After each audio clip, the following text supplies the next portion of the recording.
I know for a fucking fact, if you're watching this and you're a man, you have probably suffered through something so tremendously painful that you've never told anyone about it. Or maybe you've told one or two souls. I know from experience that the majority of your life, anytime there is a difficult situation, you probably have no one to turn to, no one to seek guidance. And you're left to your own devices. You're left to your own ability to process those difficult times. And sometimes, quite frankly, we're just not fucking equipped to do it. We just haven't learned the skills to go through those hard times on an emotional level and a healthy level. And I don't think it's a surprise that the majority of men, at least in America, and probably in most Western societies, they don't ever really talk about their feelings. And not only do they not talk about it, it's almost revered in our culture to suck it up and man it up and suffer in silence. It's almost like a rite of passage or a badge that we should wear, where we just get to sit in our own suffering alone for the rest of our life. It's also not surprising that suicide rates are higher than they've ever been. Unhappiness, depression, and in general, men have reported a lower quality of life than they ever have before in the history of our country. I don't think it's a hard dart to throw to connect the two dots. So today, we're going to talk about our feelings in a healthy, strong, masculine way, and we're going to use this framework here. But before we get to that, you probably have a few thoughts or concerns around emotions when it comes to masculinity or men. And you might be wondering why you should even care about connecting to your emotions. We got a lot of things to do every single day as men. We have responsibilities, we have duties, we have things that require our time and energy, and we really, quite frankly, don't have a lot of free time. And the free time we do have, we usually don't want to spend it focusing on the really painful things in our lives. And you probably have some beliefs like men who show their emotions are weak, and you don't want to be seen as weak, so you don't show your emotions.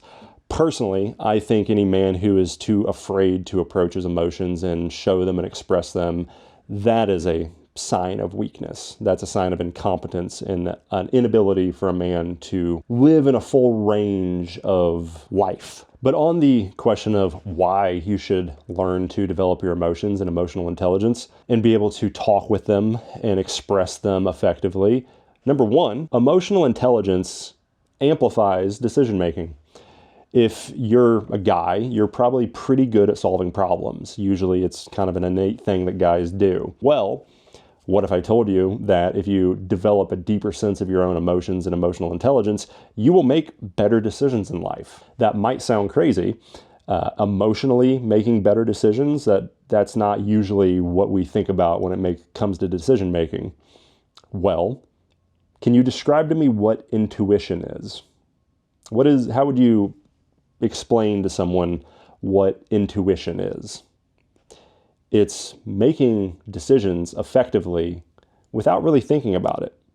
It's more of an emotional decision. It's like, oh, I have this problem in my life, and instead of spending a week ruminating on it and thinking it through and logically analyzing it and studying it like most masculine men do, what if you could just know the answer? What if you could just see the problem? I can't really explain it logically right now, but I can feel this is the right answer, and I'm going to go with that decision because I trust my instinct. That is emotional intelligence. That's being connected to your emotions. A lot of men have a problem with that. A lot of men struggle with trusting themselves, with trusting their gut. A lot of men have to think a lot. They have to spend a tremendous amount of energy to solve a problem. There's a more effective way to problem solving when you develop your intuition and your emotional intelligence and you connect to your emotions. So that's one major benefit of emotional intelligence as a man and being able to express and articulate your emotions. But another great effect of connecting to your emotions and being more emotionally intelligent is you develop a deep awareness of yourself. And when you have a deep understanding of yourself and who you are, it creates alignment. What is the definition of depression? It's a focus on the past. It's an obsession of what once was. That is not an alignment towards your future, towards your best life, towards the best version of yourself. Depression is also ruminating on a past event that you have not fully processed, usually emotionally. And in fact, if you have gone through depressions or you've had things that have happened to you that are really bad and you maybe have seeked out a therapist or you've thought about that thing a lot and you've tried to process it up here a lot, you might rationally understand everything that ever happened. But emotionally, it's still not correct. You're still trapped. You're still feeling these things in the past, and your mind keeps going back to this situation that logically you're very acute of. You know what you're thinking about. You know the impact that it had on you. You know the trajectory that your future life will have if you don't solve this problem or if you don't work through this situation. Yet you feel something, but you don't know exactly what you feel, and you don't know exactly how to fix it because nobody taught you how to emotionally process. So that's what we're going to talk about today. That's what we're going to discuss. And hopefully you will come out of this video understanding a lot more about yourself and how to process the really difficult moments in your life. And also develop a much deeper connection with the people around you. Shockingly, the more emotionally connected you are to yourself, the more emotionally connected you are to the people around you. You will have better relationships with your friends, with your kids, with your family, with your wife, or if you're a woman watching this, vice versa, you'll have a better connection with your man. In fact, having deep connections with other human beings is less about mental logic and rational conversations. It all starts right here with the emotional feeling. You don't remember what people say to you. You had a conversation yesterday with somebody, and you probably can't recite verbatim what they said, but I bet you remember how they made you feel. I bet you remember, man, that person was really cool and I want to see them again and I can't wait to see them again. Or, God, that was a painful fucking conversation and I hope I never run into that person again. We don't remember the logical parts. We remember the emotional parts. So let's hop into it. Okay, so the first thing I want to address is the idea that talking about your emotions is a sign of weakness. It's a very common belief that a lot of men have, and I think it's common because it's kind of true, depending on how you approach your emotions. Tell you a story. Well, actually, first, before I get to this story, let's take a look at this framework. This is the collective unconscious of the masculine mind. This is a very small subset of the entire psyche or consciousness. I don't want to get super technical in this video, and to explain all this would take like 2 hours. This is, there's the personal unconscious and the personal consciousness, which is what probably your existence and you're familiar with. It's everything that you've ever experienced and believed and learned and had, and memories and thoughts and identities and feelings and people. All that stuff is personal consciousness and personal unconscious. This is collective unconscious. And I really love using collective unconscious to explain some of these things because they're universal. They're stories that anybody can relate to. For example, it doesn't matter if I was to ask you or any man or woman on the planet, describe to me the ideal king. Describe to me the perfect king. Describe to me a terrible king. Describe the worst king you can think of. Tell me the difference between a king and a prince. What's the differences there? And as you think about these questions, every single human being basically comes to the same answer. And I've tested this because I've asked a lot of people in different countries too, and they all basically say the same thing. It doesn't matter if we're speaking English and you're watching this from Ohio, or you're watching this in the western side of China speaking Mandarin. It doesn't matter if you speak Swahili in Africa or Spanish in Argentina. If I ask you, describe a good king and a bad king, every human being will say the exact same thing. And it's a really fascinating thing, actually. And in fact, you can grab somebody in your house right now, or if you're watching this at your job or in a car or something, ask them, pause the video, ask them, what do you think a good king is. What does a good king look like? What does a bad king look like? And you can also learn a lot about yourself and other people based on their answers and where they're at developmentally, psychologically. So with that said, if you are curious about the background on this, this actually is a derivative. This is my own work, so I created that thing you were just looking at. But it is a derivative of The King, Warrior, Magician, and Lover, which is a book written by some psychologists in the 1970s. And that is a derivative of Carl Jung's work, The Four Archetypes. If you want some reading on this stuff, you can just check out these. I'm actually going through Living Symbols right now, which is more of a psychoanalysis of dream analysis and the unconsciousness, personal unconscious, but not to get into that. So you can divide the masculine psyche into two hemispheres, basically. So you got the top side, and then you have the bottom side. And the difference between the two is the prince lives in fantasy and the king creates reality. If you really want to simplify the masculine psyche to as simple as you can, the prince offers creativity and the king forges it. So inside every man, and by the way, all of this is inside you already. You are born with all of this. It can be argued whether you're born genetically or if it's passed down through behavioral psychology. We're not going to argue the semantics, but long story short, you have all of this stuff already in you if you're watching this as a man. And if you were to think about the difference, if you were to take the idea of a perfect king, how would he approach his emotional intelligence? How would he approach his emotions? How would he express what he's feeling to his children, to his queen, to his people, to the people around him, to his colleagues? Is the perfect king someone who's very shut off and very repressive? He just compartmentalizes all of his emotions and he never talks about any of them. He never expresses anything.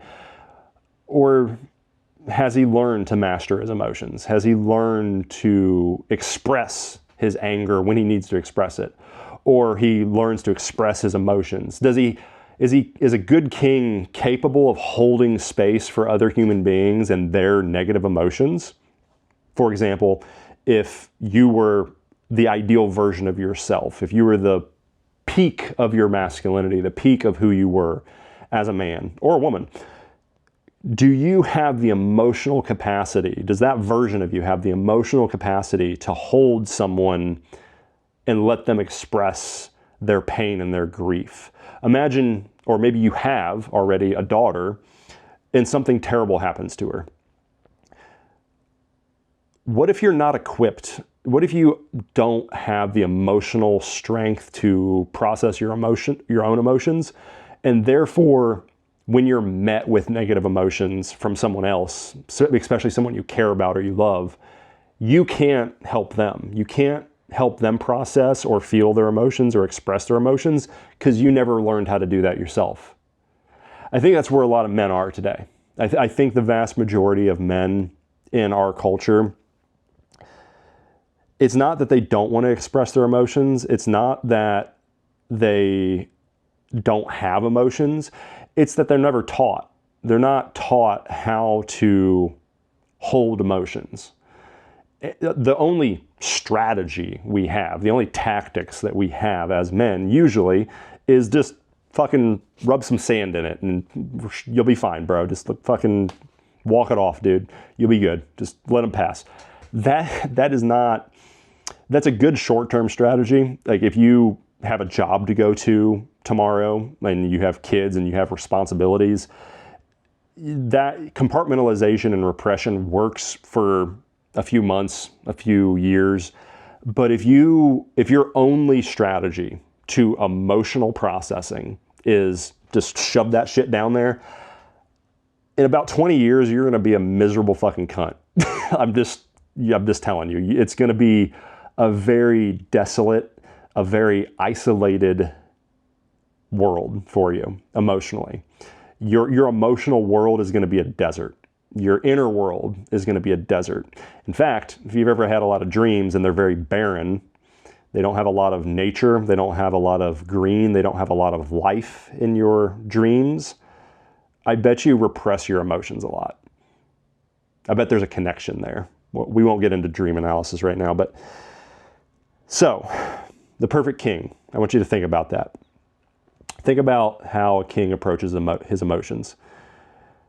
Now, let's go on the opposite side. Think about the prince. When a prince has emotions, how does he process it? Who does he turn to? Who does he go to seek guidance? And I think those questions, when you think about the prince versus the king in a psychological sense, like the prince inside of you, by the way, is what I'm talking about, and the king inside of you, by the way.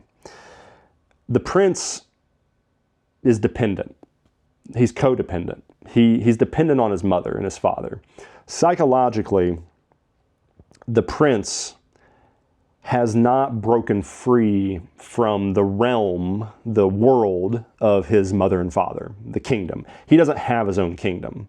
He fantasizes about his own kingdom. He fantasizes about his future, but he has not built it yet. He hasn't created it yet, because that's not the role of the prince in the psyche. Again, the king forges the kingdom. He creates. He takes the fantasy inside the mind of a prince, and he creates it. He becomes the king. But that's not the role of the prince. The prince is pure fantasy and creativity. Now, there are three tracks to the masculine psyche. We won't go through all of them or like explain all of them, but what you should know, the difference between you could call it the mature masculine mind is the king, and the immature masculine psyche is the prince and everything below. The line in the sand between all of them is a man who serves his ego or a man who serves selflessly. He serves a higher power. He serves a cause greater than himself. And there's also polar axes. So you have the grandstander bully and the coward over here. We won't get into the nuances of the different polars, but long story short, a warrior serves the king. He serves a calling. He has a duty. He has a responsibility. He serves something beyond himself. He is selfless. The hero serves himself. He doesn't care about other people and other things. He's only there for his own glory and his own respect and his own renown. And in fact, one of the most mythical and famous warriors of history is Achilles and Troy. In fact, if you've seen the movie, it's a great movie with Brad Pitt, but Achilles actually isn't a warrior. Psychologically, he's a hero. He doesn't care about his king. He doesn't care about the kingdom. He doesn't care about the people of the kingdom. He's only there for his own glory. He's completely driven by his own ego. And he succumbs to his own ego. The Achilles heel is a testament to that. Whereas if you look at Hector, the man who was technically the bad guy in the story, Hector was the selfless. He gave his life in servitude to the kingdom and protecting his people. Also a tragedy because he was so steadfast in his belief, he actually died because of that. And actually, Achilles dies from his own ego, and Hector dies from his selflessness. They both perish, but in their own vices and traps. Now, so the last thing to note on the warrior and the hero is they are basically masters of action. They're masters of the physical world. To simplify that, they are the master of the physical world. Now, on contrast, you have the magician. Again, the magician serves a higher power. He serves the king. Classically, this is Merlin, the wise man. They are masters of knowledge, and they use that knowledge to serve the king. Lastly, you have the precarious child, which is basically just a kid who's curious because of curiosity's sake. He's the kid who asks why. He just wants to know how the world works. He doesn't really care about anybody else. He doesn't want to help anybody else with his knowledge. Have you ever met a man who was extremely intelligent but never applied it? You got a precarious child. And then lastly, this is the one we're going to talk a lot about in this video, and this is probably the most messed up form of masculine psychology in most modern men. You have the Grail Knight and the Oedipal child. The difference between the two, if you don't know the story of Oedipus, I'm going to read it out for a second, and then I'm going to tell a personal story. Actually, I might tell the personal story first, but this is probably the biggest difference between the original framework from King, Warrior, Magician, and Lover and my own. They just kind of defined it as the lover, which I thought was like it's kind of vague. It's kind of like not fleshed out. It's not complete. And through a lot of my own studies and my own personal work, I kind of discovered that it's more a Grail Knight. The most classical story of the Grail Knight is actually Percival and the Grail King, which, in fact, if we go up here, you'll see the Fisher King, which is the Grail King. Not to get into the mythical stories of this, but essentially, the Grail Knight is independent of feminine approval. So a man who does not seek approval from the feminine in any form. So in contrast, the Oedipal child is sometimes called Peter Pan, which is not exactly the same, or the Eternal Prince, but the Oedipal child is dependent on his mother's love and his mother's approval, but not just his personal mother, actually dependent on the collective mother, the collective femininity as a whole. And this is one of the interesting things about just the collective unconscious in general. These archetypes, these whatever you want to call them, they are both simultaneously in all of us and also in everything else around us. And your relationship to any one of them can tell you a great deal about your own psychological development and what you need to work on or improve. For example, the king and the queen is actually one of the most common ones. The king archetype is usually seen in any hierarchical competitive structure. So college, school, military, government, corporate world, hierarchies, competition, if you're into jiu-jitsu or any other type of competitive nature, video games, any structure that is competitive and masculine in nature will also tell you your relationship to the king archetype. For example, if you hate authority, if you hate police officers, if you can't stand being told what to do, if you're a rebel, I bet you have a really hard time telling yourself what to do. Have you noticed that before? If you don't like being told what to do, and you don't like authoritative figures or authoritative things in the external world, you have a bad relationship with the king, which means you also have a bad relationship with the king inside of you. And you probably have a hard time telling yourself what to do because of that bad relationship. The easiest way to explain this is actually with like virtual reality. When you put on a VR headset, your brain, your psyche doesn't know the difference between reality and fantasy. It can't tell. Like your body will still automatically respond as if it's real life. And the same thing applies to the psyche. Your mind can't tell the difference between the fantasy and the world here and the external world. So if you have a bad relationship with the external world, an example like the king, you will have a bad relationship in the internal world. The opposite would be the queen. The queen is Mother Nature, feminine. It's chaos usually. So like child daycares, hospitals, any unstructured, chaotic environment, anything revolving around healing. If you have a bad relationship with those, you probably have a bad relationship with femininity or an incomplete relationship with femininity. So not to get too into that. So let's go back on track. Now that you understand the difference, the Oedipal child is dependent on femininity. And the Grail Knight takes that energy that is usually relegated to dependency on the feminine, and he turns it into his own personal quest. If you've ever asked yourself the question as a man, what is my purpose in life? What should I be doing right now? What is my duty? What is my calling? That is the Grail Knight. It's the holy quest. It's the quest for the Grail, your own Grail. It is the seeking of the higher power. It's the seeking of the eternal quest. It's the road or the pathway to developing the king. It's to develop your own king. When you are seeking something beyond yourself, that is the road to the Grail Knight. Now, there's a huge relationship between the Grail Knight and the Anima and the Oedipal child. If you don't know the Anima, this is one of the most important aspects of all of this that I don't really see a lot of people talking about. But it's essentially the idealized feminine unconscious. It's the part of inside every man there is a unconscious feminine aspect. And that might sound crazy, and I'm not saying that you're a girl. What I'm saying is, have you ever broken up with a girl or a girl broken up with you, and you sit in your head arguing with this phantom image of your ex-girlfriend? Like, you're sitting there ruminating day in and day out, and you're struggling and you're suffering in your own mind. And any women watching this, have you done the same with the masculine image of your ex?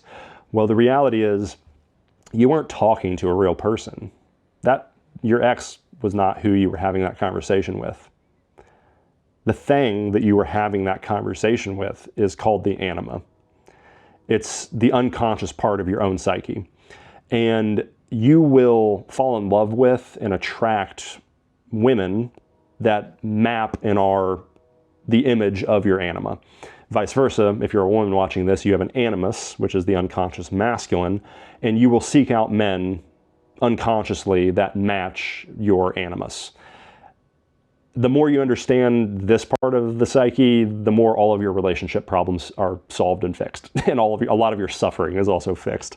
But before we get to that, we need to talk about your emotions, because if you can't process your emotions and you can't work through your emotions, how are you ever going to connect to the unconscious feminine? How are you going to connect to femininity and women as a whole and your wife? Because at the end of the day, connection comes from emotions. If you're having a hard time connecting to people, if you're having a hard time dating or getting a relationship or being around other people, if you never really felt a deep connection with other people, it's because you can't connect to your own emotions. You can't connect to your own feelings. How is somebody else going to connect to you emotionally if you can't connect to yourself emotionally? It's one of the most important reasons to develop emotional intelligence and your capacity for emotion as a man is that it helps you connect with other people, and that makes your life better, period. When people are on their deathbed, they're not talking about how much money they made or the accomplishments they did. They're talking about the people that they touched and the people that they connected with.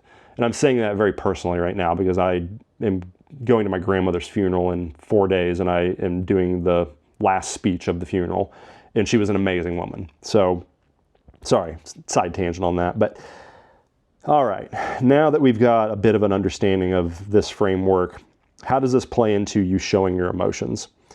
Well, let's take the Oedipal child and the prince. Let's play a hypothetical right now. Actually, let me tell you a story real quick. So I was dating this girl a couple years ago. I went to her family's Christmas party, and it was a very poor family. And if you've ever studied the psychology of poor versus wealthy people, usually one of the common denominators is actually behavioral traits. So it's passed down unhealthy, unproductive behavioral issues. And psychological issues. And the father was he was an alcoholic or a drunk or a drug addict or something. So it was mostly just all women there. And there was this one teenage boy. He was like 16 years old or 18 years old. He was about to graduate. And I can't remember exactly what it was, but I think he found out at the Christmas party that his mom was dating some guy. And she had really not dated at all most of his life, because she was taking care of him.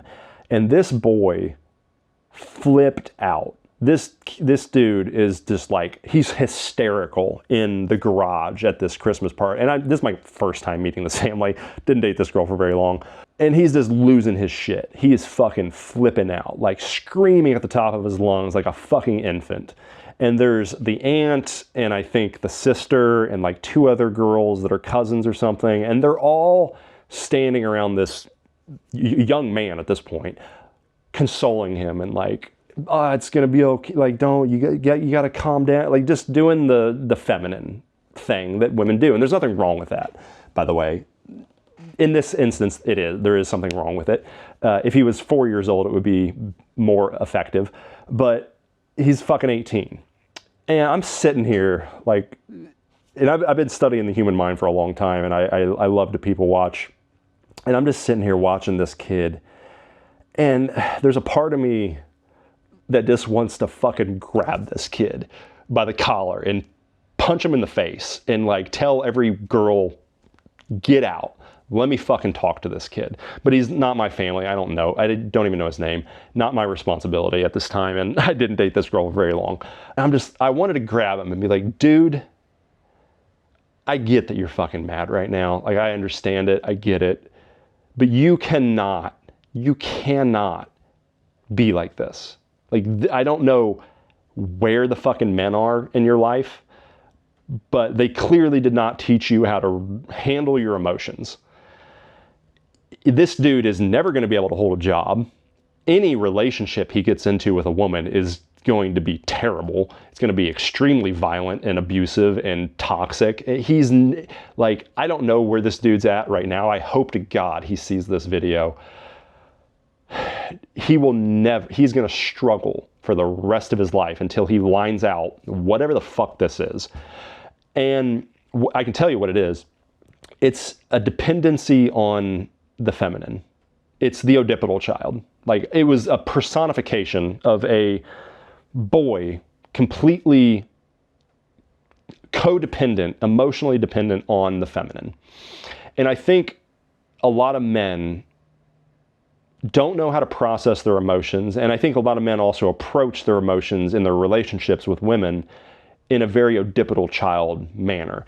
Ladies, have you ever dated a guy where you felt like you were more his mother than his partner? Guys, for all of you watching this that are men, the answer is yes to every single woman. I've never met a woman that I've asked that question and they said no. Every single woman I've ever talked to that I've ever asked this question, I've asked a lot of them, every single one is a yes. And this is like kind of the trap of the psyche. A lot of men don't want to agree with the fact that they approach their emotions in their relationships with women in a very needy, dependent perspective. But the reality is you do. And I did. I used to do this too. And you don't usually stop it until you're aware of it. And it's one of the interesting things about like the collective unconscious, and technically this is shadow work. Shadow work is really just making everything you're not aware of, becoming aware of it. You're becoming conscious of it. But if you think about that kid in the garage freaking out, what he's really saying, what's really going on is, I'm a terrified boy and I don't know what to do. And I need my mom to take care of me. And I need my mom to love me. And she needs to handle the problem because I can't handle it. I'm not equipped to handle it. I wasn't taught how to handle it. It's really what was being said there. And the sad truth is a lot of men have that same experience. We're just not taught. We're not taught how to handle our emotions and express our emotions. And because we're not taught, we are terrified of even attempting it. And it's not surprising either. You know, if you're, let's say you're really good at football, or you're really good at video games, like you're really good at something, and you go over to your friend's house and they're like, hey, you want to play video games, or do you want to write poetry? Which one are you going to choose? You're going to choose video games. You're going to choose football. You're going to choose the thing that you're good at because you feel competent at it. You feel safe in that environment. It's really what it is. You feel safe. Competency is just feeling safe and secure in your ability to handle a difficult situation. But if you've never been taught how to handle your emotions and process things, you're not going to feel competent. And if you don't feel competent, you're not going to feel safe and you're not going to feel secure in what you're doing. So you're going to avoid it. It's just human nature. There's nothing wrong with it. It's just natural that you're not going to do the things you're bad at for most people. But if you want to grow, if you want to be a better person and better for yourself and better for people around you, you have to do things that you're not comfortable with. So that's kind of like the quick TED Talk. Now let's get into how you actually connect to your emotions and how you actually express your emotions effectively and in a healthy, strong, masculine way. And by the way, when it comes to the concept of showing your emotions as weakness, it is true if you're an 18-year-old boy screaming at the top of your lungs because you're upset your mom is dating a man. And also there's a really weird psychological thing going on there with the Oedipal child. The reason he's also upset is because he's losing his mother. If his mother's dating another man and a father and moving away from that mother-son bond, he's now alone, which is the natural process of the Oedipal child to move into the Grail Knight. But anyways, if you're approaching your emotions in a codependent way, and the way that this comes out in relationships, by the way, is very subtle. It's usually not something that you see, but when you're stressed and you're struggling and you're looking for help, you will come to your woman in a manner that's you'll come to her like you don't know the answer to the problem. You'll come to her seeking guidance, or you'll come to her seeking comfort. And there's nothing wrong with seeking comfort. It's the way that you go about seeking comfort. So a prince and an Oedipal child is going to seek comfort in a very childlike manner.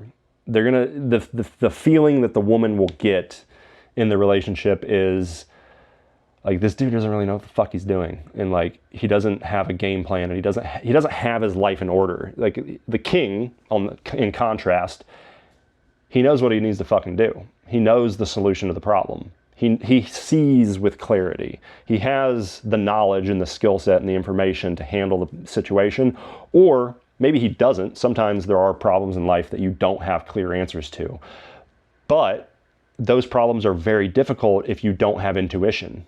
If you don't have the emotional capacity and the emotional intelligence and the deep understanding of yourself to make a decision. That might sound weird, but like, there are problems in your life, for example, maybe uprooting your life, changing your career, changing your lifestyle, changing like drastic things about your life. Those answers only come from a deep understanding of yourself. They come from a knowledge that is not learned in a book. If you don't have that, you're not going to make good decisions in alignment. So if you imagine you 80 years from now, imagine yourself as the ideal king. Imagine yourself as the best version of yourself, the most strong and secure version of yourself, the most emotionally intelligent version of yourself. If that is your aim, that is what you're working towards, you only get there from a deep understanding of your inner world, of yourself. It doesn't come from mastering how to make YouTube videos, or how to do math, or how to do any of the hard skills, all the career stuff that society sells you on. You don't become the best version of yourself on hard skills. You become the best version of yourself by reflecting on who you want to be as a human being, how you want to treat people, and a deep understanding of yourself. So when problems arise that you don't have clear logical answers, when the magician can't solve the problem with his knowledge, and the warrior can't solve the problem with just sheer force of action, the only other road is the inner world. And to put it into perspective, the warrior is the master of the external world, because you might think like Grail Knight, what's the difference between a Grail Knight and a warrior?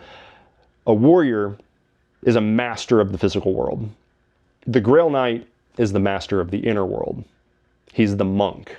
He's the philosopher. He's the deeply reflective part of the masculine psyche. He's the warrior that fights internally, not externally.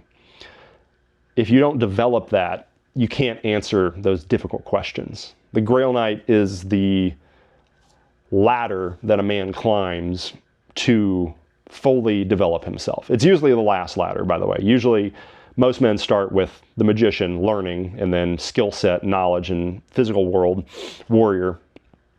But usually the emotional development and all this stuff, the inner world, is the last line that a man develops. And a lot of men also don't develop it. If you've ever met an incomplete man or an older man, think about an old man who he's kind of a miserable prick. He's a guy, the old man who you just don't want to be around. You don't enjoy being around him. He's obviously made a lot of bad decisions in his life, and he didn't complete himself. And then think about a really great old man that a great figure of your life, somebody personal that not like a celebrity or something, somebody personal who really figured it out. He really figured out who he wanted to become, and he did it. He actually did it and executed it. And he cares deeply about the people around him. He's really developed that fatherly, loving part of himself. He went through the inner world. He went through the internal battle with the Grail Knight and the Oedipal child. So let's wrap that up. Now let's talk about how you actually connect to your emotions. Okay, so the first thing we need to talk about when it comes to connecting to your emotions as a man is it's actually pretty boring. It's a lot of boring work. You basically have to sit with yourself a lot. And the first thing you should know is you can't fix an emotional problem with a logical solution. I think that's one of the biggest mistakes that men make when it comes to this stuff, and it's why a lot of men struggle, because we're just really good with our minds. We're good at logic. We're good at problem solving. And we sometimes think that we can think our way out of an emotional problem. You can't think your way out of an emotional problem. And to some men, this is like completely alien to them. It was for me. So I'll tell you a story. My brother passed away from fentanyl 14 years ago. Wow, 14 years ago. That was a very painful experience. It was so painful that I developed an unconscious, I was unaware of this for the 14 years, basically a defense mechanism, a survival mechanism. So my brother was a half brother. He grew up in another state, but I began building a relationship with him when I was 15, right before, and I built a relationship with him as my brother for 5 years, working with him at the family business. And it was just long enough that psychologically he became my brother, because living, states away, he was my brother, but we didn't have a relationship. But it was just long enough to psychologically bond as my brother. And then he was taken.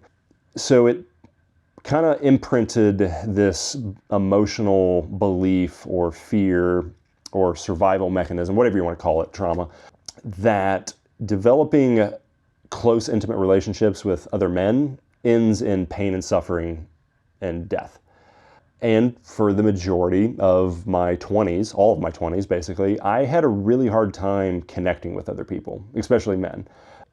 And it was completely unaware, didn't see it at all.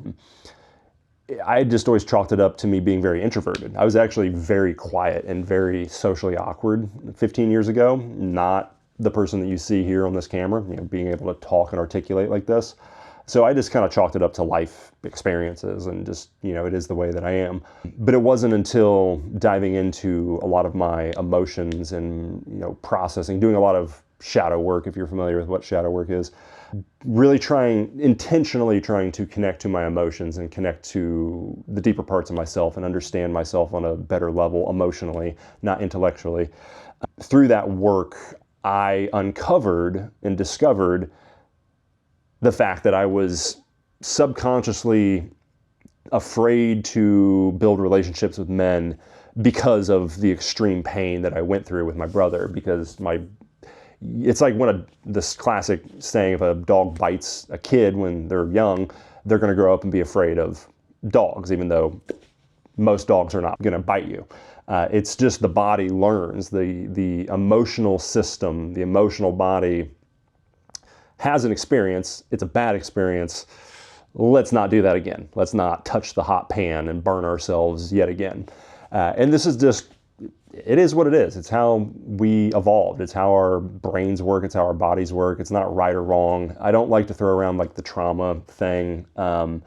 It's just life. You know, everybody goes through terrible things. You've gone through terrible things. You can think about the worst moment of your life right now.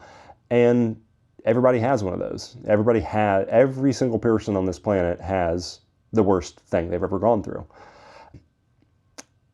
But when it comes to processing that, you have to be equipped to do it. You have to approach it in a healthy way because it does have an impact on you. It's the worst thing that's ever happened to you in your life. It's going to impact you. It wouldn't be the worst thing that's ever happened to you if it didn't have a severe impact on you. And our ability to work through that and understand it, not just on a logical perspective, but on an emotional perspective, it dictates our lives. It really does. It really sets patterns and can control your life. And it can turn into neuroses and really do a tremendous amount of, I don't want to say damage, because it serves a purpose. That's one of the interesting things about extreme trauma and the aftermath, the behaviors that you develop to cope with it afterwards. They're not bad. You wouldn't have developed them if they weren't effective, if they weren't useful. The brain is really good at designing your life and your behaviors and the things that you do around protecting you. It's the whole point it's why we exist today, is because it is really good at predicting and protecting ourselves. So the problem arises when your life changes, when you leave a season of your life and a new season starts.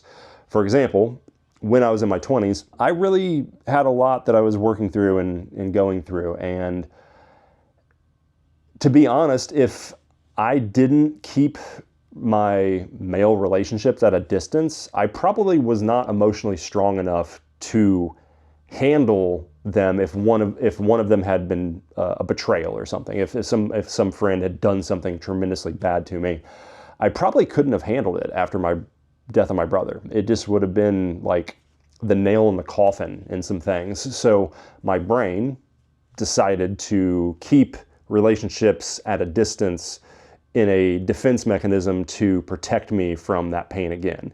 It wasn't until my 30s where I did a lot of work on myself and had a lot of success in my life that I was now confident enough and strong enough to approach the situations and the emotions towards my brother's passing. So long story short, the worst things that have ever happened to us in our life, they do have a really big impact on us. And I hope you don't disagree with that. I know there's a defense mechanism in every person's ego that doesn't want to believe that. You know, we want to think that we can handle anything. We're strong enough to do anything, and we don't need anybody's help. But the fact, if you're still watching this video at this point, you know that you need help. You wouldn't be watching this still if you didn't have some kind of belief there. And it's also not strong to believe that you can do everything on your own. It's actually a sign of weakness. And back to the concept of showing emotions is weak, I actually think the complete opposite. I think being too afraid to approach your emotions and the bad things that have happened to you is actually a sign of weakness. Not being able to process your emotions.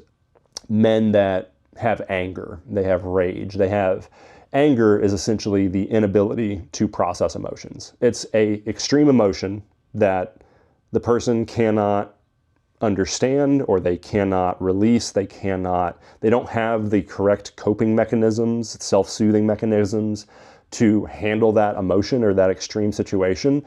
So the only way that they can process it is through rage and through anger. It's an inability. It's a lack of being able to handle something. And there's a lot of people that go through that. It's not wrong. There's not really morality when it comes to how you treat yourself. It's just the way it is. It's just how you were taught, and you weren't taught effective strategies. So let me teach you an effective strategy. This is a thing that changed my life. Learned it 4 years ago, probably. It's really simple. I do it every single day. I did it before this video. I do it with my mom every time I can when I'm at home. And it's great when you're going on a date. If you're a guy watching this and you're nervous and you want to perform the best that you can possibly perform on a date, I would recommend every dude does this for like 20 minutes before any date they go on. If you're going on a job interview, it's great for job interviews. If you are doing sales calls and you're in sales, it's great for sales. If you're an entrepreneur and you are stressed out because there's no handbook on becoming an entrepreneur, kind of like having kids, you just have to figure it out, and it's really stressful. This technique is a technique that controls your emotional system. Actually, it regulates and it baselines your emotions, and it resets your emotions. It resets your nervous system and your sympathetic nervous system. It is not a cure. It is not something that's going to fix your problems. It's basically step one. Like, if I could make a 3-hour video on all the steps of developing your emotions, but it would be a 3-hour long video. This is step one, and it's a very simple step, and it's just a routine that you should do every single day. And the more you do it, the more you will see the massive impact that it has. It's breath work. So it's a very different type of breath work.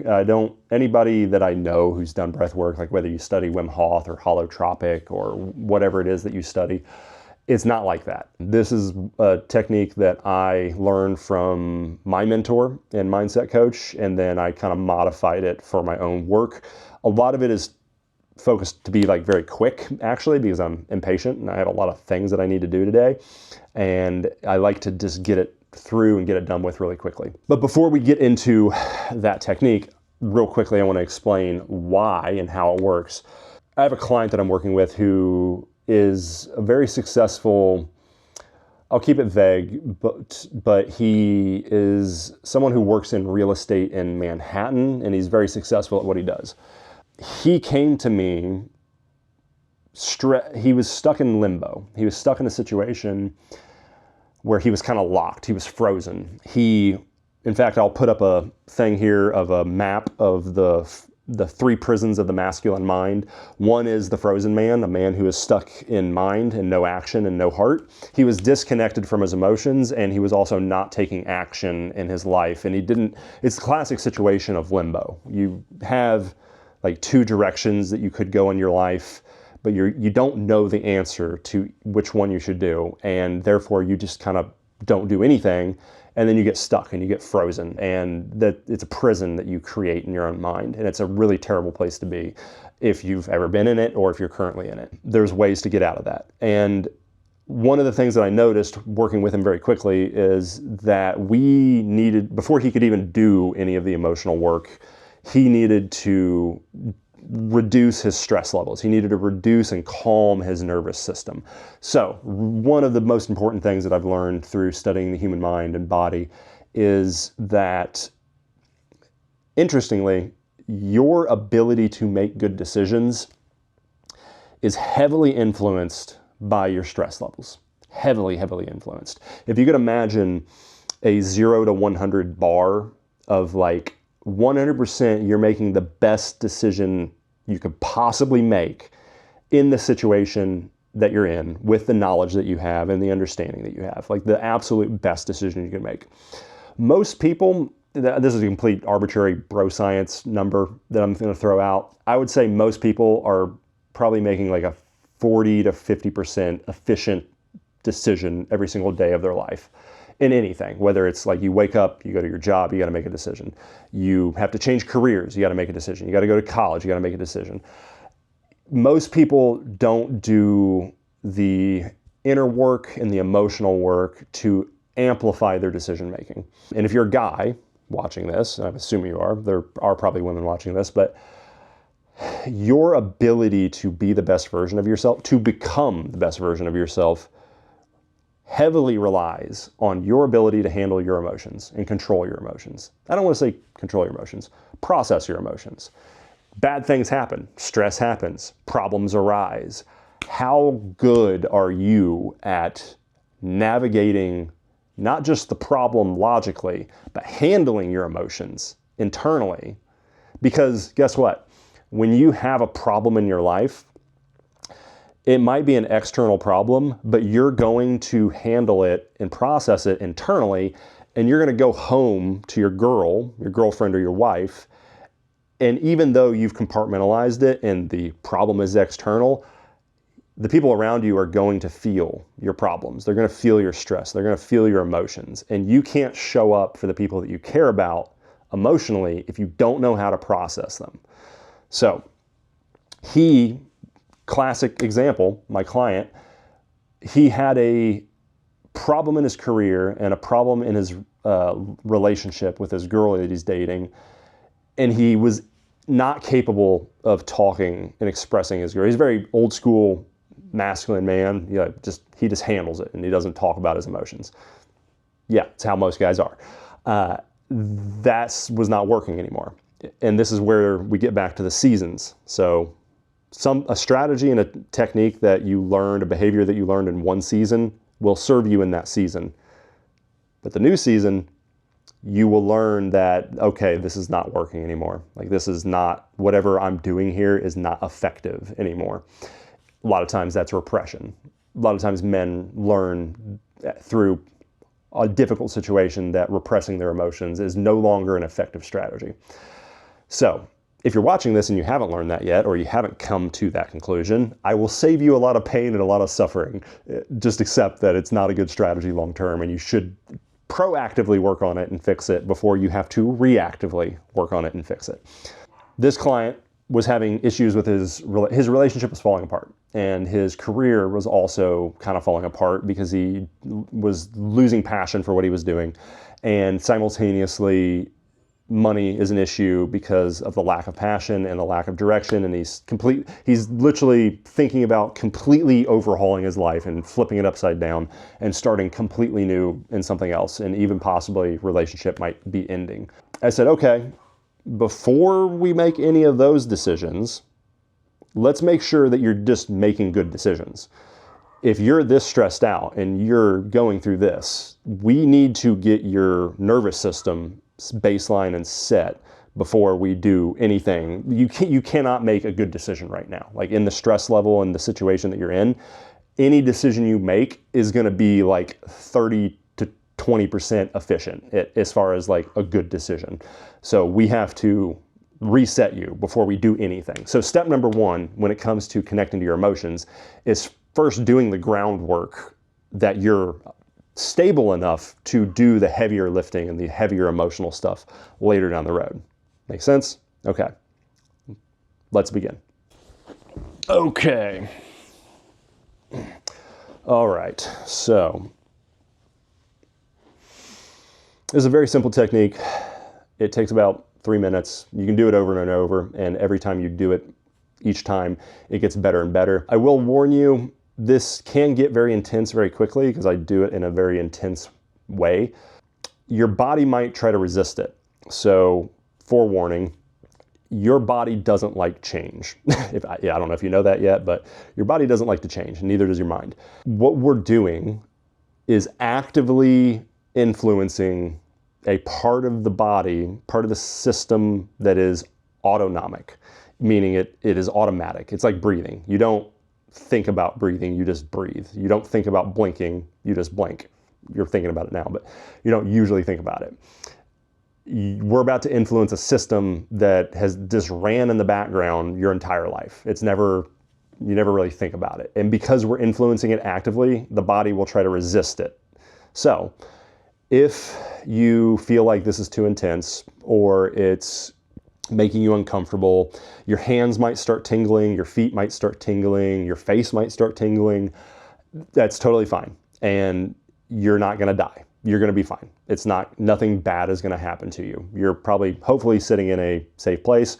Don't be doing this in a pool or driving heavy machinery. That's probably dangerous, but you're gonna be fine. And just remind yourself that as you do this, your breathing, you might resist the breathing in the technique that we're gonna do. Your body might try to not go fully into it.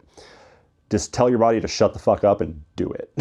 It will benefit. And as you do it more and more, it'll get easier. I will tell you, the first time I did it, was with a group of like 25 guys, and I almost broke down crying in a room of 25 guys. So your experience will hopefully be much less embarrassing than mine, but it was a pretty telltale sign that I had some emotional work to do at the time. So it's very simple. We're going to breathe in through our nose, out through our mouth. In through the nose, out through the mouth. Now, as you breathe in, I want you to pay attention to your chest. I want you to put one hand on your chest, one hand on your stomach. And I want you to breathe in. Did your chest rise or did your stomach go out? Most people's chest rises. I've actually never seen anybody do it correctly unless they're trained to do this. You want your belly to expand. When you breathe, you want to go out, not up. When you breathe up, most people do, it's actually how most people naturally breathe unconsciously. It creates stress. It causes tension in the muscles up here, which is where stress is stored. By breathing out, you are stretching your diaphragm muscles. You're stretching your muscles internally, which is going to relax your body on one side, but it's actually a much healthier way to breathe. Really subtle thing. You probably never thought about this until this video, unless you were trained by it, but this is resetting the nervous, this is one part of resetting the nervous system, is allowing the body to breathe how it naturally should be breathing. And you can do this at any point in your day, by the way. You can set like a timer or something, or set like a stopwatch and check yourself every 30 minutes or hour or so, and you'll notice that you're sitting at your desk working or doing something at the job and you're naturally breathing up, which is creating stress. Just a little tip there. So in through the nose, out through the mouth. You want to breathe out, not up. This is it. We're going to do a little bit more in a few minutes.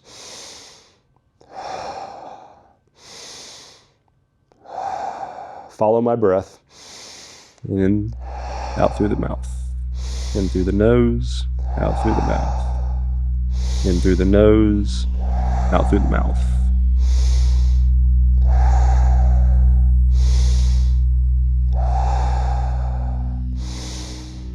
Pay attention to what you're feeling. Pay attention to the tight muscles in your back. Feel any tension. You can start to wiggle, start to move. You can even pop your back. Just pay attention to where the stress is at in your body. You might start feeling tingling right now.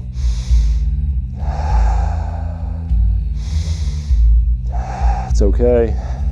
Breathe fully in through the nose, out through the mouth. Breathe all the way in. I want you to stretch your stomach, stretch your body and your muscles. Now I'm going to shut up, but I'm going to talk on the video. In through the nose, out through the mouth. Now, in a little bit, we're going to take a really deep breath in, and we're going to do an Om. This might feel weird, but what's going to happen is you're going to basically Om out and vibrate the back of your throat. And as you do that, it's going to relax what's called the vagus nerve that runs through your spine. 10 seconds. You'll see me do it, but when I call it at 1, I want you to breathe all the way in. 5. I want you to Om until you have no air in your lungs. 3, 2, 1. Breathe deep on this last one.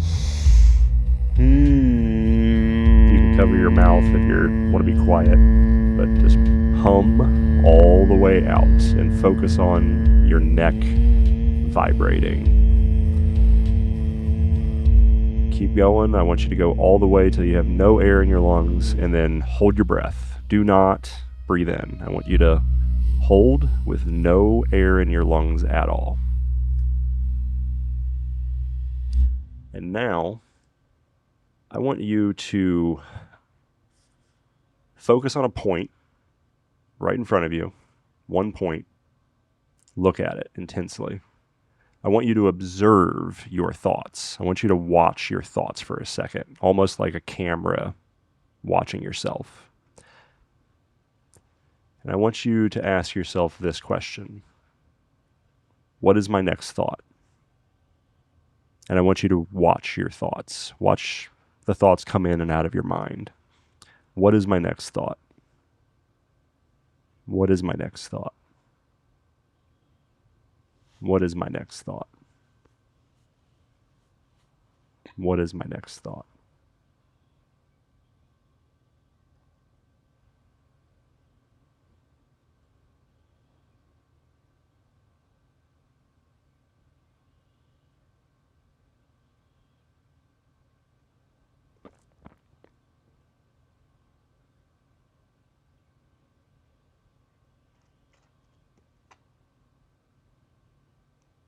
Just observe your thoughts.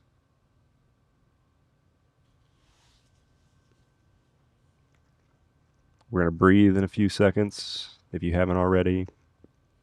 If you couldn't hold your breath this long, you should do this 2 or 3 more times. Each time you will feel the effect more intensely. When you breathe in, I want you to squeeze. So squeeze, squeeze, like flex your chest, and breathe out.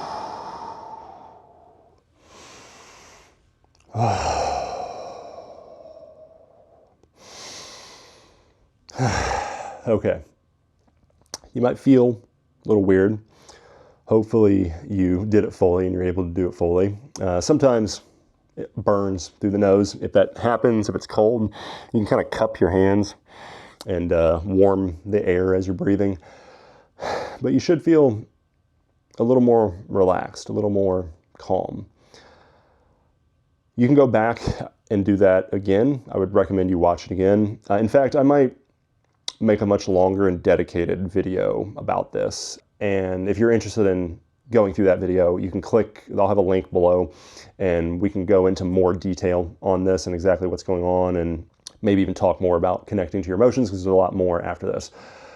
But the first rule of handling your emotions as a man is being able to regulate, being able to self-soothe. So this is a tool. This is a technique you can have in your arsenal as a man or woman to handle stressful emotions. And I have done this technique in total, like, black abyss stress of my life. Like, life is falling apart, girl just broke up with me, lost my job, yada, yada, yada.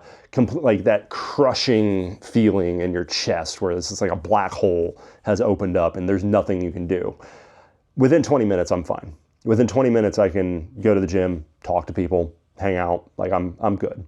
It's quite crazy how effective this technique is and how much it's changed my life. But in order to do any kind of emotional work, to talk to a therapist, to ask someone for help, to do journaling, to do shadow work, to do meditation, to do active imaginations, to do anything, trauma release, trauma responses, any kind of work, you have to get your nervous system baseline. You have to regulate your amygdala and get out of a fight or flight response. You have to re-regulate your anterior insula and get like your gut instincts relaxed. We haven't gone into that, but we will in future videos. This is step number 1. And this is kind of like going to the gym every day for your emotional system, for your emotional mind. I mean, you should. I hope you are going to the gym as a man and working out and making your body strong. If you are, you're probably doing it a lot. But it's funny how we put all this work and energy into our body and into our physical health, but we do absolutely nothing for our emotional health and our mental health. So this has been an introduction to handling your emotions as a man in a masculine, strong way. We'll recap real quick. First, the way that you approach emotions is very important. Do you approach it from a kingly perspective of a man who has his life in order? He knows what he's doing. He has a kingdom. He has direction and a mission beyond himself. He's working selflessly. And his emotions are just things that he has to manage. They're things that you go through. You're a human being. You're going to have emotions. You're going to have bad experiences.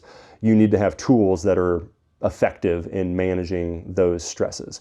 Now, are you approaching your relationship with your woman and your girl in a way that is not needy and seeking and like an Oedipal child or a prince where you're needing to have her regulate you emotionally, which can be very exhausting for that person? Or are you unconsciously approaching your relationship in a very immature way where you are not actively leading your relationship? Now, one more thing I will add to you and your relationships is actually a communication method. This is called Luca. It's actually something I learned from my mindset coach. I believe he's writing a book on it. I don't know if it's out yet. If it is, I will leave a link below. But it's a tactical method of communication with stressful situations and emotional situations with your relationship. It stands for listen, understand, confirm, action. He's a military guy, so it's very military in its design. It's very similar to some other methods of communication with one extreme caveat and change. So fundamentally, before you even get into Luca, let's say you've got a stressful situation going on in your life and you need to talk to somebody. You need to open up to your girl. For example, one of my clients was in a situation with his career and he needed to talk to his girl about it. Like, it was getting to a point where he needs to express how he feels. It was more of a lifestyle change rather than a career, like, it was a career problem, but it was an emotional issue with like the alignment of the career. And he needed to express to his woman, like, hey, life might be a little difficult for the next year or two because the career that I'm doing right now isn't in line with what I feel anymore. Like, it's not there for me in here. If a guy doesn't know how to express his emotions and doesn't know how to connect to his emotions, it can be very difficult to have that conversation. Almost impossible. Like, most men won't have the conversation. They will just repress and lock it down and compartmentalize because that's what they're taught to do.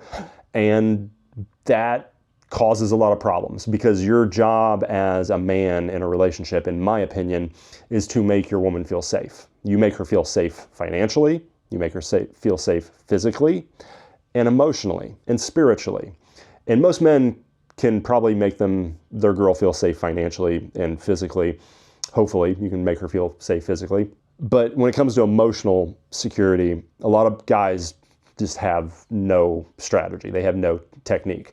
And when you're stressed out and you're going through these emotional problems, you have to be able to effectively communicate to her in a way that can make her feel safe, but also not in a needy, supplicating, prince, immature way.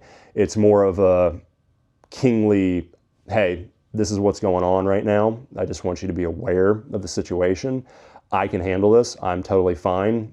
I have this on lock, but I need to tell you this because I'm sure you can tell that I'm stressed out and that things are going on in my life. And I don't want you to worry about it. I don't want you to worry about that. But I want you to know that if you're picking up on anything from me, stress-wise, it is not about you. It is, we do not have a problem at all. Like, our relation, I love you. I care about you.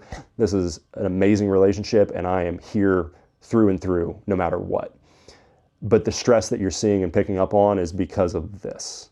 And here's what's going on. So in order to have that conversation, you have to be able to process your emotions, be able to address those emotions and understand those emotions. Now, the flip side is sometimes guys can't have that conversation, and the way that it comes up is a fight, is conflict.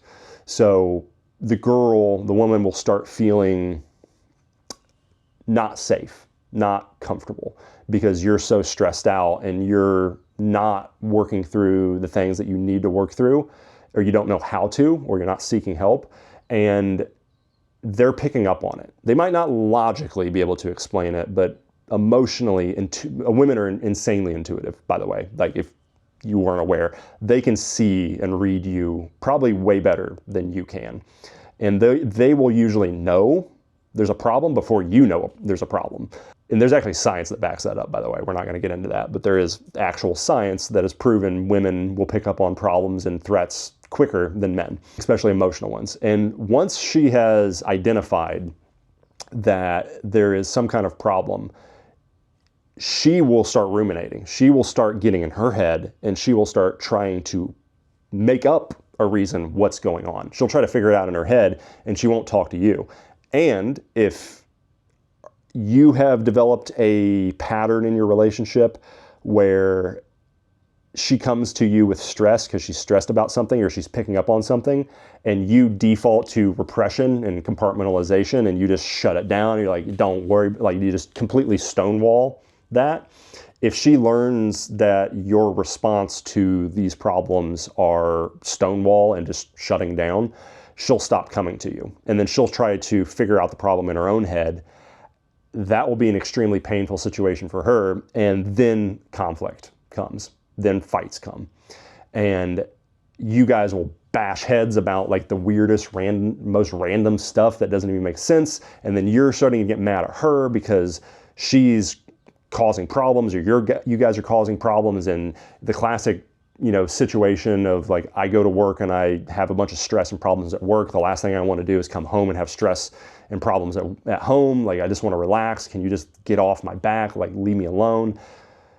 She's picking up on the fact that there's issues that need to be addressed, and you guys just aren't addressing them. And maybe you don't have the technique or the capability to handle the problems and the emotions, but there's solutions out there, and you can find solutions to it. You just have to become good at that. So when conflict arises is when Luca is applied. It's very simple. Most conflicts arise from a miscommunication. It's pure and simple as that. Every problem, I can't really think of a problem that I've had dating someone that didn't end up resulting in like, oh, we're just not understanding each other correctly. Like, there's a miscommunication. And English language in general is bad at articulating stuff. And one of the biggest problems in relationships is a lack of inquisitiveness on both sides, men and women. In fact, there's a book, I can't remember what it was, but it studied, it was like a hyper successful psychologist who worked with A-type power couples, like in New York and Manhattan, and really, really, really successful families. Like, we're talking millions of dollars a year in career. And he documented that one of the most important traits to a successful long-term relationship is inquisitiveness, which the opposite of that is jumping to conclusions. So a woman or a man who they see something's wrong, and they just immediately jump like, this is the problem, and you're doing this, and yada, yada, yada. Your relationship will fail if that's what you do. If that's your strategy of communication, is just pointing fingers and like demanding something to be fixed. That's tyrannical. That's the tyrannical king, or it's the devouring mother in the feminine archetypes or feminine psyche. Anyways, it's not going to work. So the opposite of that is learning a technique of inquisitiveness. And Luca is inquisitiveness. So it's listen. Your girl comes at you with, ah. Okay, say that again. What's going on? Okay. You don't say shit. Do not go into problem solving. Biggest mistake guys make is they go immediately into problem solving, and they're like trying to fix the problem before they even know what the problem is. You don't know what the problem is.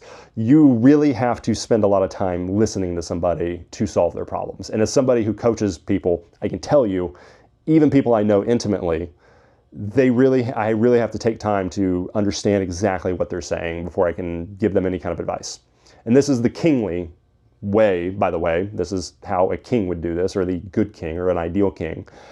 And imagine this as if you're 80 years old and you're, grandpa, and your granddaughter or grandkid runs to you crying about something. Are you gonna immediately like, yeah, here's what you got to do? No. No, you're gonna, what's going on? Like, what's happening here? What's got you bothered? You're gonna do it from a very secure, calm center, which is why you do the breath work. The breath work allows you to emotionally be neutral in situations. It allows you to hold emotional space for yourself and for the people around you. So your girl comes to you, bah! Say that again. Like, what's going on? Like, what's the problem? Okay. So you're saying that because I don't put the toilet seat down, I don't love you. That's what you're saying? I'm just making shit up right now, but don't joke about it. Don't laugh when you do this, but the second part is understand. You want to make sure you understand what they're saying, and then confirm is the next thing, is C. So you make sure you understand what they're saying, and then you confirm, okay, so what you're saying is that when your mom calls you, it's really fucking stressful because she's always trying to tell you how to live your life and she's never really listening to you. And that's the problem, right? And you want to make sure they have to confirm. Your girl has to say, yes, that is what I'm saying. Very important. You will fail at this. You will not make any headway if you don't get your partner, and girls, you can do this too, by the way, on your guys, to confirm, yes, this is the problem that I am seeing. And now we go into problem solving mode. So problem solving is actually really good.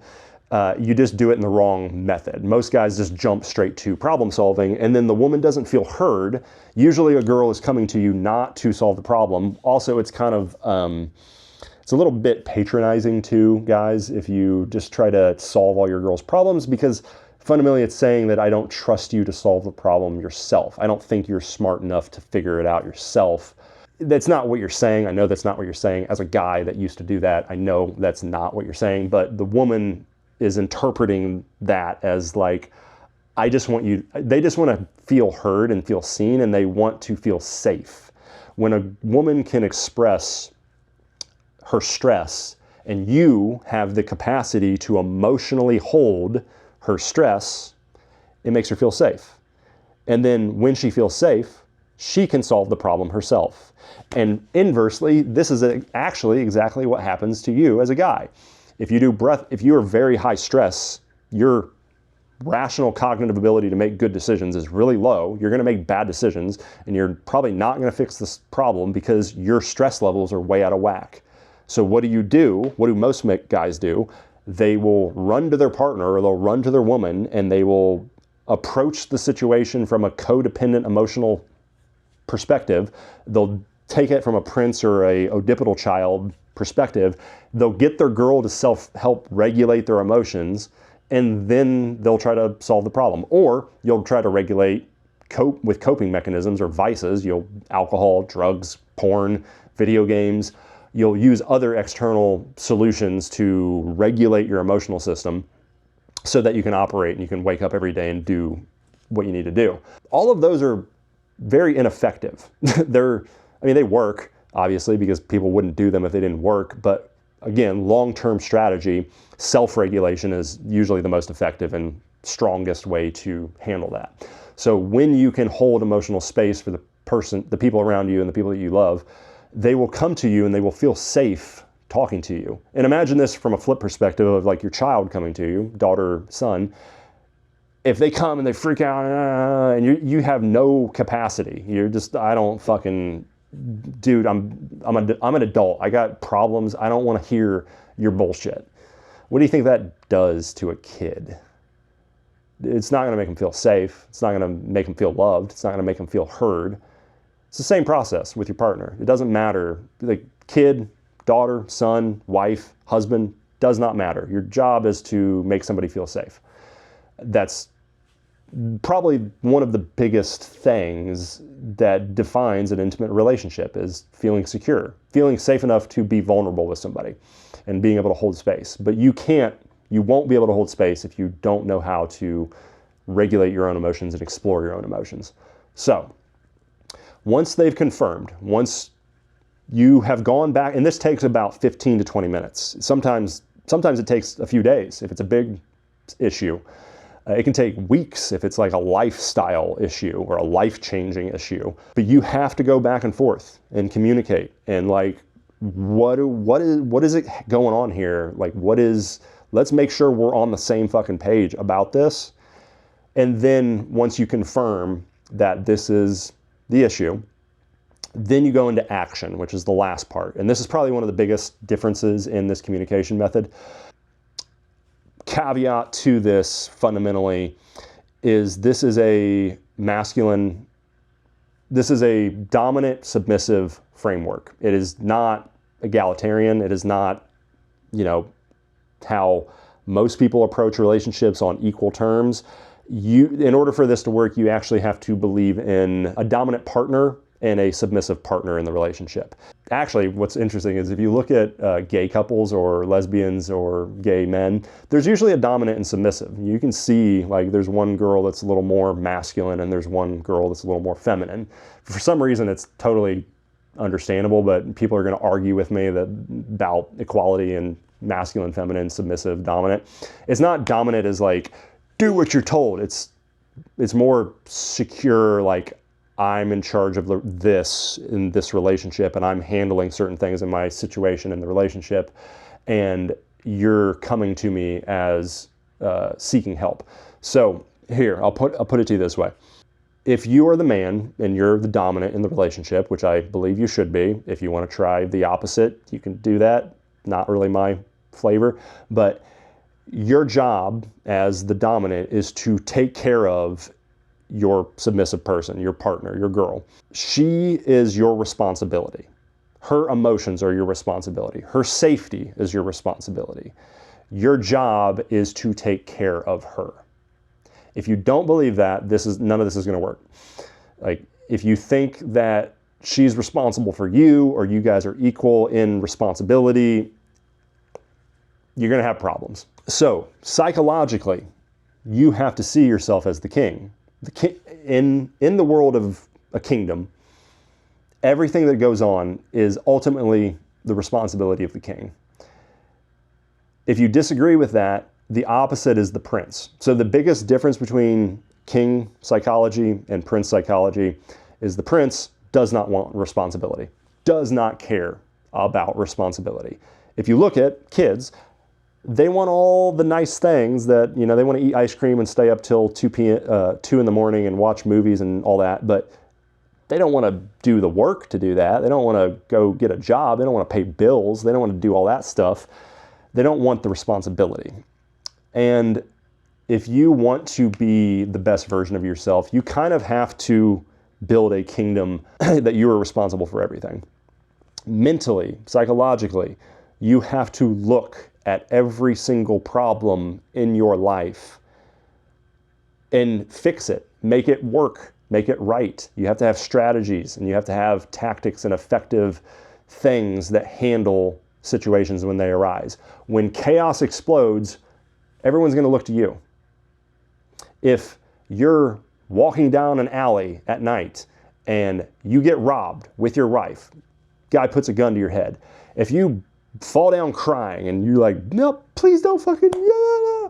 And like, you don't protect your girl, you don't make her feel safe, you're going to have divorce papers a month from now. Like, if you can't take responsibility and take accountability of everything that goes into your life, you will have problems.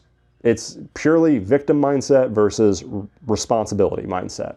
And there's tons of logical arguments too, by the way, of though I couldn't control that. That was, you know, an act of God or nature or whatever. There's always going to be things that you can't control, for sure. I can't argue that. That is a true statement. But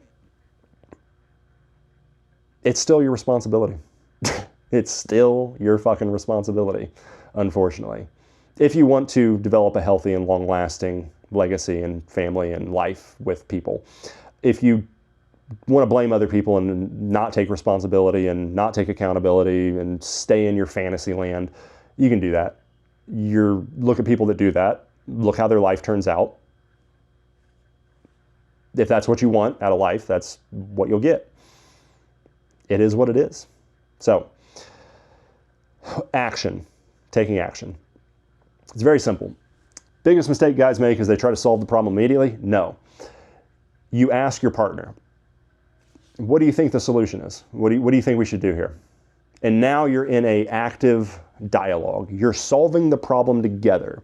And the way I like to put this is actually ships. So if you imagine yourself the captain of your ship, the captain of your kingdom, the king of your kingdom, you're not going to just completely ignore your queen and like not take any of her advice, because that will work once, it won't work 1,000 times. You're going to have a very disconnected relationship if you're not working together on problems. And more importantly, it brings you closer together and you have a better relationship and you feel more cohesive and connected, which is what makes a relationship last over the long term. So you're going to ask her, what should we do? What do you think we should do? And then you're going to get into a dialogue of solutions. Okay, what do you think all the solutions are? And you're going to line out all the different things you can do to solve this problem and put it on, I'm serious, put it on paper, write it down. Like when you put stuff on paper like this, it actually becomes very easy to solve the problem. Very complex problems can be solved by just writing them down. Actually, quite fascinating how a lot of problems in coaching and solutions have always come down to just writing them down. And then you're going to go through the difference. If it's a big problem, you're going to have multiple solutions that you could take, and you're just going to walk through which ones sound right. And you're going to walk through it from a logical perspective. Logically, this will make money, and logically, this will stop this. But there's also the emotional side. Like, this feels like the right solution and the right direction. And how does that feel to you? Do you feel like that is the correct move? And you're going to have to go back and forth. But eventually, you're going to have to come to a decision. And in my opinion, the guy should make the decision ultimately. And the guy should also take the lead to actualize the solution. I'm a firm believer that the guy should handle most of the problems in a relationship, and the girl should enjoy her life. She should enjoy it, and if she wants to help, she can help. Not saying like handle everything, but the stress, the problems, the stress should be the man's responsibility, and the man should be creating a safe place emotionally and spiritually and financially for the woman to thrive. Ultimately, I think, to simplify it, I think the masculine's approach is to create a safe place for the feminine to fully blossom into her femininity. And if you've ever been around a woman who's really connected to her femininity, the opposite is think about a woman who's not connected to her femininity. It's just such a pleasure to be around a woman who is fully in her essence. It's just awesome. It's just amazing to be around. It feels awesome. That doesn't happen, though, if the man is not acting like a king. He doesn't act like taking responsibility. He doesn't act like accountability. He doesn't want to solve problems. He represses stuff and ignores things and puts it under the rug and compartmentalizes, and he makes excuses. Oh, I can't deal with that right now. I got this that I got to do. It's not going to be a good relationship. It's not going to be a good direction to take your life and relationship. Okay, this is a long video. Hopefully that's a good introduction to a masculine approach to taking, a strong approach to taking, how should I even title this? A strong masculine approach to emotions. There's a lot more, to that. There's like, this is step one, by the way. There's a lot more to it. If you guys are interested in that stuff, or if you have questions, you can hit me up on Instagram. I'll have a link below and you can ask me questions. And if it's something that a lot of people are interested in, I might further develop this information and stuff. But I will see you in the next video. I think the next video is probably going to be, the Frozen Man. The Frozen Man. I think that's a very common one, or sometimes called the man-child, or the man who doesn't take action, the self-loathing man. There's a lot of names for it, but fundamentally it's a man who's just stuck, just limbo, like not really doing much of anything, and we'll approach that problem. And then I think we'll just go around the 3 prisons of the masculine mind to the man that's all action, the trailblazer, the fucking just burns everything in his wake and doesn't really think about anything and has no real connection to his emotions. And then we'll talk about the bleeding heart, or the man who's all heart but no action and no mind. Just a very emotional man. Not necessarily emotional in the feminine essence, but just an emotional man. We'll talk about the 3 prisons and how to get yourself in alignment.